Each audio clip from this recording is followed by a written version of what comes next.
राम राम, जय जोहार संगवारी हो। कार्यक्रम कृषि दर्शन में आप मन के बहुत बहुत स्वागत है।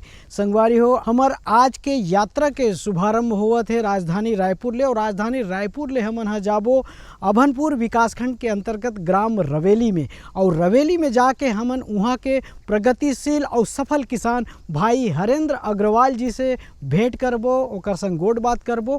काबर कि ओहा सेमी के सुघ्घर खेती ला उन्नत ढंग से आधुनिक और वैज्ञानिक विधि ला अपना के बढ़िया करत है और सफलता हासिल करके आत्मनिर्भर बने हैं। तो संगवारी हो, सेमी के उन्नत खेती हम कैसे करबो ये जाने बर आओ चलथन आज के हमार कृषि दर्शन यात्रा में। मिट्टी की गोद में जब सपने बोए जाते हैं तो हाथों में छाले ही नहीं उगते बल्कि जागती है रोशनी भी। ये कहानी उन्हीं हाथों की है जिन्होंने हार नहीं मानी और मिट्टी को अपनी ताकत बना लिया। तो हमारी आज की यात्रा शुरू होती है छत्तीसगढ़ की राजधानी रायपुर से अभनपुर ब्लॉक के ग्राम रवेली की ओर। संगवारी हो, हमन पहुंच गए हैं वो सुघ्घर गांव रवेली में, जी हाँ भाई हरेंद्र अग्रवाल जी के फार्म हाउस हवे, बगीचा हवे, जी हाँ वहाँ सुघ्घर अकन ले सेमी के खेती ला करत है। तो संगवारी हो, सेमी के सुघ्घर खेती ला करके कैसे वह ये क्षेत्र में सफलता हासिल करे है, कैसे वह बढ़िया उत्पादन लेवत है, अपन जीवन में बदलाव ला है, ये जाने बर आओ चलथन भाई हरेंद्र अग्रवाल जी के बगीचा में।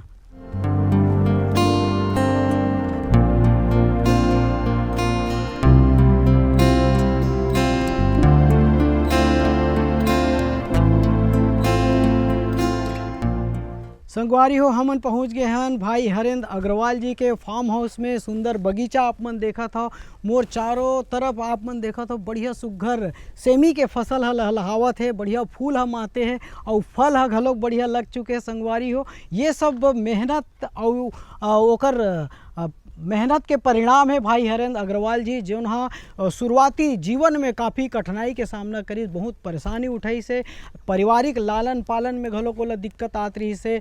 और फिर धीरे धीरे वह कृषि वैज्ञानिक मन के संपर्क में से, अधिकारी मन के संपर्क में से और ओकर उचित मार्गदर्शन ला ले करके और मेहनत और लगन से 2 एकड़ में सब्जी भाजी के खेती ला शुरुआत करी। संगवारी हो, फिर वह परंपरागत विधि ले तो खेती करत रही, जेकर ले ओला ज़्यादा आमदनी नहीं मिलत रही से।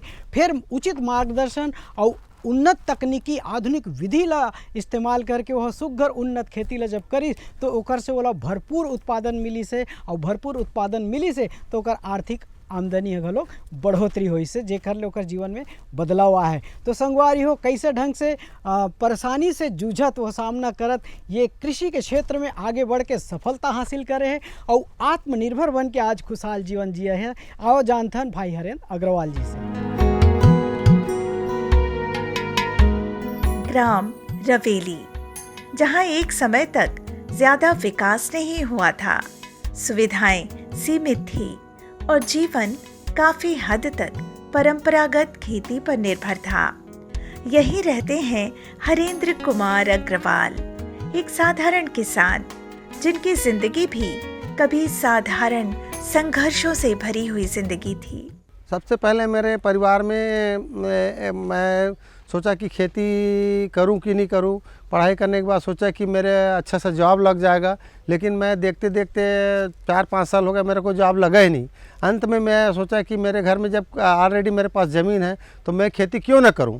यह उद्देश्य से मैंने खेती में आज ध्यान दिया और मैं खेती के माध्यम से आज जो नौकरी जॉब करने की सोच रहा हूँ उससे भी ज़्यादा मेरे को बेनिफिट मिल रहा है इसमें। आसपास के गांव में जो अच्छे अच्छे किसान थे उसके यहाँ जाके मैं 2-4 महीने ट्रेनिंग लिया। ट्रेनिंग लेने के बाद मेरे को समझ में आया कि पूछा कि भैया मेरे को तो किसी तरीके से किसी भी चीज़ में रुचि नहीं लग रहा है, तो मेरे को कुछ किसानी के बारे में मेरे बताइएगा कि। तो आसपास के गाँव में जाके मैं किसानों को पूछा, किसानों के राय से मैं अपना खेती प्रारंभ किया। वे वर्षों से धान की खेती कर रहे थे, लेकिन धान से होने वाली आमदनी परिवार की जरूरतों के लिए पर्याप्त नहीं थी। आर्थिक स्थिति गंभीर थी और मन में अक्सर यही सवाल उठता था कि परिवार का भविष्य और बेहतर कैसे बने। उस समय साइकिल ही उनका सबसे बड़ा साधन थी। न कोई स्थायी आय, न कोई बड़ा सहारा, बस मेहनत और कुछ कर गुजरने की चाहत। वे 12वीं पास थे। अक्सर सोचा करते थे, क्या मैं इससे आगे कुछ नहीं कर सकता? लेकिन जवाब उन्हें स्वयं पर विश्वास से मिला। यहीं से बदली सोच और हरेंद्र कुमार अग्रवाल ने तय किया कि अब केवल धान की खेती पर निर्भर नहीं रहना है, कुछ नया करना है, कुछ अलग उगाना है। फिर हरेंद्र जी ने सब्जी उत्पादन के बारे में सोचना शुरू किया। गांव के 1-2 किसानों से मिले, खेती किसानी के नए नए तरीके भी उन्होंने सीखे और धीरे धीरे अनुभव जुटाते गए। मैं विगत 5-6 साल से मैं सब्जी की खेती कर रहा था, लेकिन मेरे को सारी सब्जी का खेती किया, लेकिन मेरे को समझ में नहीं आया। इसलिए मैं इस साल प्लान किया कि मैं अच्छा से कोई अच्छा फसल करके मैं अच्छा बेनिफिट लूँगा कि मैंने इस बार सेमी की खेती का प्लान किया। सेमी की खेती मेरे को शुरू में तो समझ में नहीं आया, लेकिन मैं 2-4 जगह जाके घूमा और मेरे को पता चला कि सेमी की खेती किस समय कब लगाना है और किस समय लगाने से कितना अच्छा बेनिफिट होता है। ये सब किसान से जाके मैंने पूछा और खुद अपने प्लाट में आज अब खुद लगा के सेमी की खेती से मैं अच्छा बेनिफिट अभी ले रहा हूँ। पहली शुरुआत सिर्फ 1-2 एकड़ से हुई। उस वक्त सिंचाई के लिए कोई पंप नहीं था, बरसात के पानी पर पूरी निर्भरता थी। जोखिम था, लेकिन उम्मीद भी उतनी ही मजबूत थी। हर मौसम हरेंद्र जी को कुछ नया सिखा रहा था। कभी नुकसान हुआ, कभी मुनाफा मिला, लेकिन हिम्मत कभी नहीं टूटी। जब मैं शुरुआत में जब खेती कर रहा था, मेरे पास मात्र 2 एकड़ खेती था और 2 एकड़ खेती से मैंने प्रारंभ किया सब्जी की खेती। और आज मैं धीरे धीरे सब्जी की खेती से जो बेनिफिट हुआ, उससे मेरे को जो प्रॉफिट हुआ, उससे मैं कुछ ज़मीन खरीद कर अपना 7-8 एकड़ खेती लिया और आज मैं उसमें कुंदरू की खेती कर रहा हूँ और टमाटर है और कुछ लौकी की खेती भी मैंने किया। और इस तरीके से मैं धीरे धीरे करके आज 5 से 7 एकड़ में खेती भी कर रहा हूँ। जैसे मैंने लौकी की खेती किया तो ज़मीन में किया मैं खेती, तो मेरा कुछ फसल तो ज़मीन में मिट्टी के चिपक जाता था, फल वगैरह, तो कुछ फल मेरा ख़राब होता था। तो मैं धीरे धीरे फिर लौकी की फसल शुरू में 1-2 एकड़ में किया, 1-2 एकड़ में किया। उसके बाद मेरे को उससे अच्छी मतलब बेनिफिट करना चाहिए, फ़ायदा हुआ। फ़ायदा होने के बाद मैंने लौकी की फसल से जो मेरे को इनकम हो, उससे मैंने दूसरे फसल लगाया। जैसे टमाटर की खेती मैंने किया, टमाटर की खेती मेरे को बहुत अच्छा फ़ायदा मिला, क्योंकि मैं सामने जा किसानों को देखता था कि लौकी की फसल लगाया हूँ, तो मेरे को तो समझ में नहीं आ रहा है कि मैंने टमाटर की खेती प्रारंभ किया मैं। और उसके बाद जैसे टमाटर की खेती किया तो मेरे को लेबर के बीच में बहुत दिक्कत हुआ। तो मैंने क्या किया, उसके बाद मैंने 1 एकड़ में कुंदरू का खेती करना प्रारंभ किया। कुंदरू का खेती प्रारंभ किया तो मेरे को कम से कम 2-3 साल कुंदरू का फसल ऐसा है कि प्लाट में लगे मैं 2-3 साल मेरे को और दूसरा सीड डालने की ज़रूरत नहीं पड़ता था। इसलिए कुंदरू में भी मेरे को बहुत अच्छा प्रॉफिट हुआ।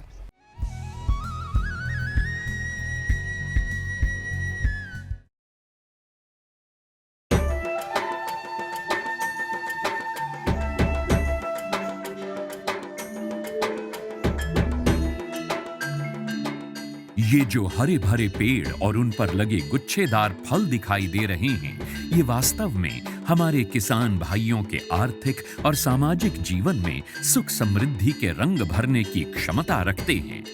ऑयल पाम की खेती से किसान सामान्य फसलों की तुलना में कम लागत एवं मेहनत से अधिक आय प्राप्त कर सकते हैं। इसके माध्यम से किसान खाद्य तेलों का उत्पादन बढ़ाकर देश के विकास में अपनी भागीदारी सुनिश्चित कर सकते हैं। लेकिन ये सब कैसे संभव है, आज इसी के बारे में बताएंगे अपने किसानों को। ऑयल पाम एक बहुमुखी तेल है जिसके कई अलग अलग गुण और कार्य हैं जो इसे बेहद उपयोगी और व्यापक रूप से इस्तेमाल किया जाने वाला बनाते हैं। ऑयल पाम के फल से सबसे अधिक तेल प्राप्त होता है। प्रति हेक्टेयर 20 से 25 टन फलों की उपज देने वाले इसके पेड़ परिपक्व होने के बाद लगभग 30 साल तक फल देते रहते हैं। यही नहीं, इन पेड़ों के बीच अंतर्वर्ती फसलें उगाकर किसान दोहरी आय भी प्राप्त कर सकते हैं। इसके अतिरिक्त सरकार की ओर से भी इसकी खेती के लिए काफी सहायता उपलब्ध करवाई जाती है।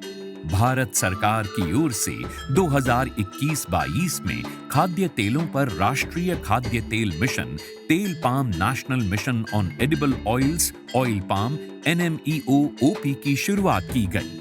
इसके अंतर्गत किसानों को ऑयल पाम की पौध सामग्री, अंतर्वर्ती खेती एवं रखरखाव, ड्रिप सिंचाई, डीजल, बिजली, सोलर पंप सेट, बोरवेल, फल कटाई उपकरणों एवं पुराने पौधों की पुनः रोपाई के लिए सब्सिडी प्रदान की जाती है। इस मिशन के अंतर्गत किसानों को 1 से 5 लाख तक की राशि प्रति हेक्टेयर की वित्तीय सहायता उपलब्ध कराई जाती है। सरकार द्वारा ऑयल पाम की पौध सामग्री के लिए 20 से 29 हज़ार रुपये प्रति हेक्टेयर की सहायता मिलती है। इसके अलावा भी सरकार पहले 4 साल तक 42 हज़ार रुपये प्रति हेक्टेयर की सहायता अंतर्वर्ती फसल एवं रखरखाव के लिए भी मुहैया कराती है। इस मिशन के अंतर्गत ड्रिप सिंचाई के लिए 30 हज़ार रुपये प्रति हेक्टेयर की सहायता अतिरिक्त दिया जाता है। साथ ही किसानों के लिए फसल कटाई मशीन और ट्रैक्टर ट्रॉली की खरीद के लिए भी सहायता का प्रावधान है। कुछ किसानों के मन में ये शंका है कि ऑयल पाम के पेड़ों की सिंचाई के लिए अधिक मात्रा में पानी की आवश्यकता होती है। ये पर्यावरण के लिए ठीक नहीं है।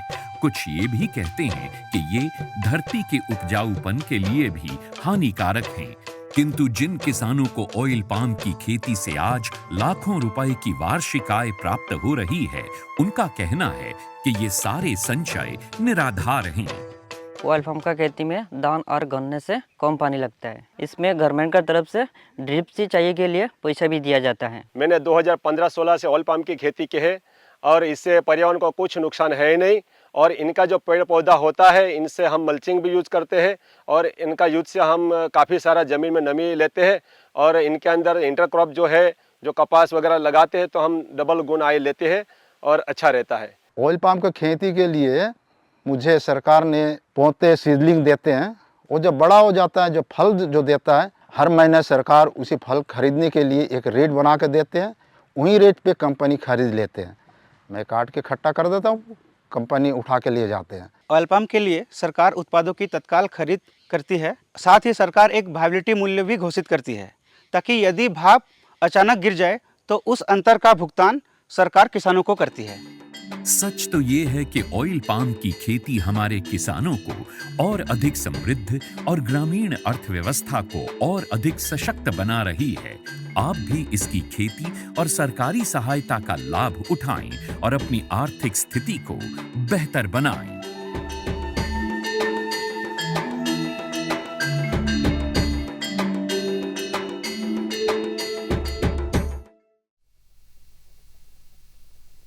सब्जी में मसाला ज्यादा है। कितनी बार कहा है कि जितनी जरूरत हो बस उतना ही डाला करो। अरे मुझसे तो ऐसा कभी कभार होता है। और तुम जो हमेशा खेत में अनाप शनाप कीटनाशक डालते हो, उसका क्या? ठीक ही तो कह रही है बहू। देख, खेत में उतनी ही दवा डाल जितनी जरूरत हो। याद रखो, कीटनाशक जहरीले होते हैं। डिब्बे पे लिखी सूचना के हिसाब से ही दवा डालनी चाहिए। पहले फेरोमोन ट्रैप, फ्लाइट ट्रैप, मित्र कीट, जैविक कीटनाशक आदि का इस्तेमाल करें। जरूरत पड़ने पर ही रासायनिक कीटनाशक का इस्तेमाल करें।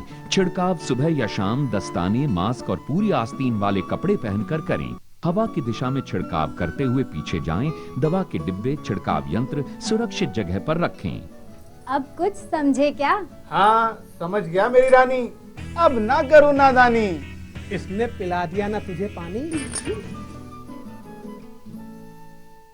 जी जी जी। किससे बात कर रहे थे इतना हंस हंस कर? किसान कॉल सेंटर में विशेषज्ञ से खेती के बारे में सलाह ले रहा था। सुबह भी, रात को भी? किसान कॉल सेंटर सुबह 6 बजे से रात को 10 बजे तक खुलता है। रविवार को भी? साल के 365 दिन खुलता है। पर तुम ये सब क्यों पूछ रही हो? मैं तो कुछ और ही समझी थी। कृषि संबंधी समस्याओं का अपनी भाषा में तुरंत समाधान पाने के लिए पूरे भारत में किसी भी फोन से राष्ट्रीय हेल्पलाइन नंबर 1800-180-1551 पर संपर्क करें। आप किसान भाइयों की खेती बाड़ी से जुड़ी हर समस्या का कृषि विशेषज्ञों द्वारा तुरंत समाधान। किसान कॉल सेंटर। आप भारत के किसी भी प्रदेश में रहते हो, कोई भी भाषा बोलते हो, आपकी समस्या चाहे फसल की बीमारी की हो, खाद की, पशुपालन की या कृषि से जुड़ी नई तकनीक की, अपनी समस्या का अपनी ही भाषा में समाधान पाने के लिए आप देश के किसी भी कोने से डायल करें 1551। विशेषज्ञ द्वारा आपको दी जाने वाली ये सलाह बिल्कुल निशुल्क है। ये सुविधा प्रातः 6 बजे से रात्रि 10 बजे तक निशुल्क उपलब्ध है। किसान कॉल सेंटर यानी 1551।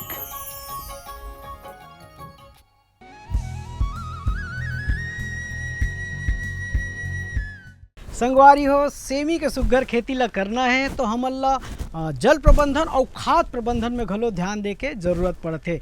जतका उचित ढंग से हमर सिंचाई के व्यवस्था होही ओतके अच्छा फसल हा बढ़िया मिलही। एकर लिए ड्रिप इरिगेशन यानी टपक विधि ले सिंचाई करना बहुत ज़रूरी होथे। संगवारी हो, एकर कई सारे फायदा है। एक तो पौधा ला पर्याप्त मात्रा में पानी मिलथे और खरपतवार घलोक नहीं होए, और ये में खाद और दवाई ला घलोक एक साथ दिए जा सकते, जेकर ले आर्थिक लागत में घलो कमी होते। तो संगवारी हो, खाद प्रबंधन और सिंचाई के प्रबंधन सेमी के खेती में कैसे करबो, आओ देखन।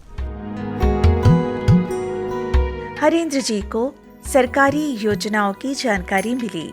जानकारी मिलने के बाद उन्होंने ड्रिप सिंचाई योजना का लाभ लेकर 2 एकड़ में ड्रिप सिस्टम लगाया।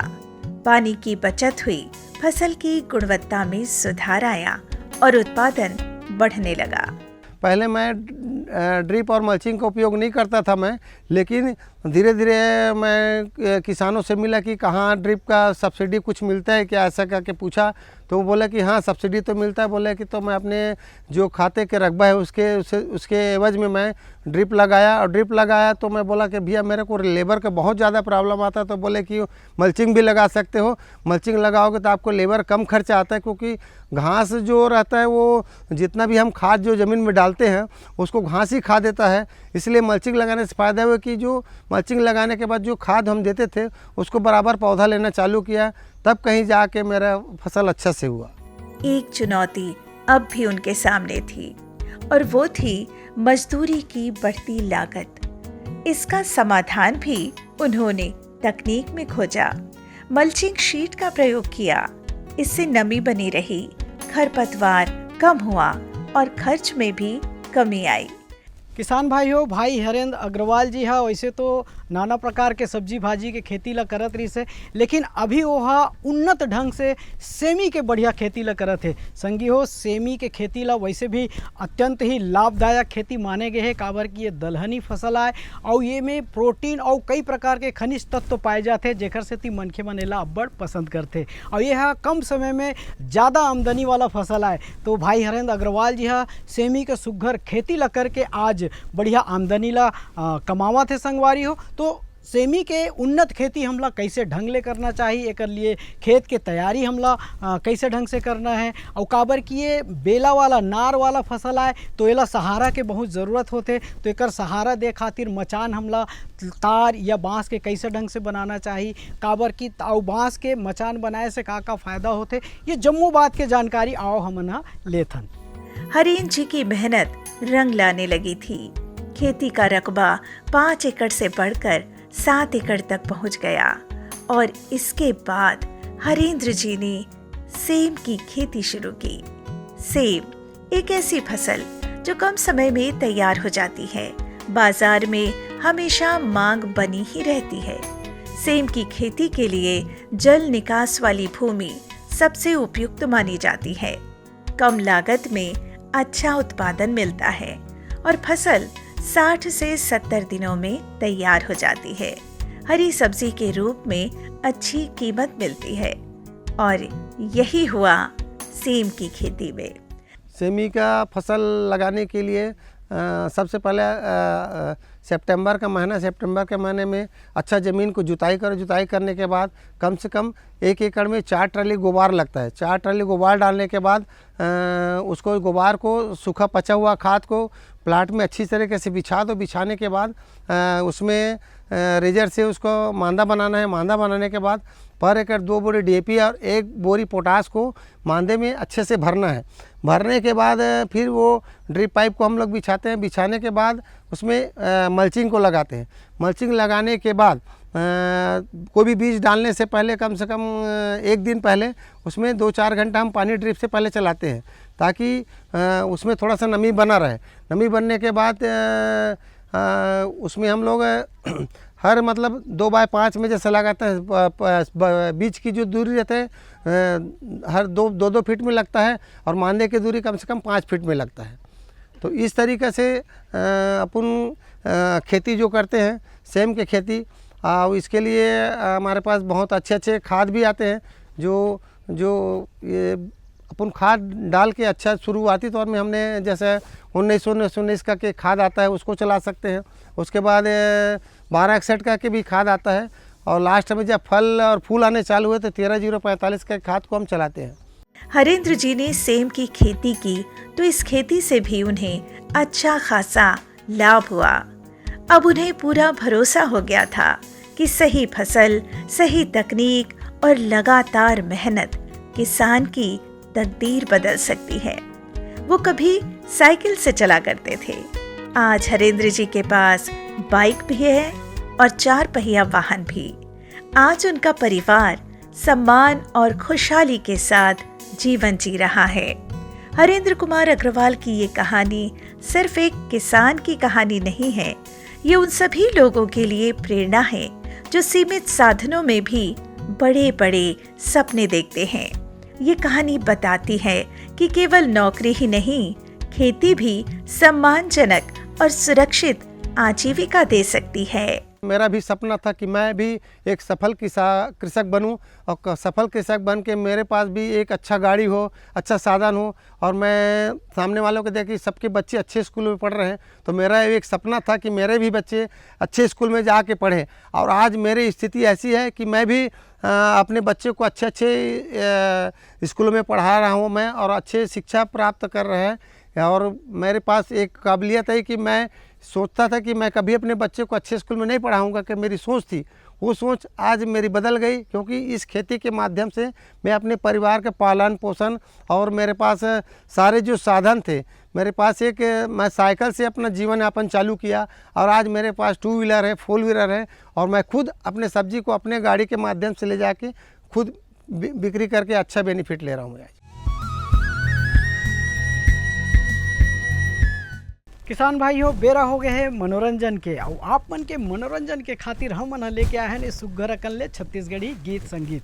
तो आओ आनंद उठाथन गीत संगीत के। तरी हरी नहा मोरी नाना, हरी नाना हो बाबा, तरी हरी नहा मोरी नाना, जो भला हरी हरी नहा मोरी नाना, हरी नाना हो बाबा, तरी हरी नहा मोरी नाना, जो भला तरी हरी नहा मोरी नाना, हरी नाना हो बाबा, तरी हरी नहा मोरी नाना, जो भला तरी हरी नहा मोरी नाना, हरी नाना हो बाबा, तरी हरी नहा मोरी नाना, जो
संगवारी हो, अभी आप मन देखे कि कैसे भाई हरेंद्र अग्रवाल जी हा सेमी के उन्नत और आधुनिक खेती ला करके बढ़िया सफलता हासिल करे है और आत्मनिर्भर बन के अपन जीवन में बदलाव ला है। आज के अंक में बसत के अवैया अंक में फिर इसने सुग्घर जानकारी ला लेके हमन हा उपस्थित होबो। तब तक बर हमन ला देवा विदा।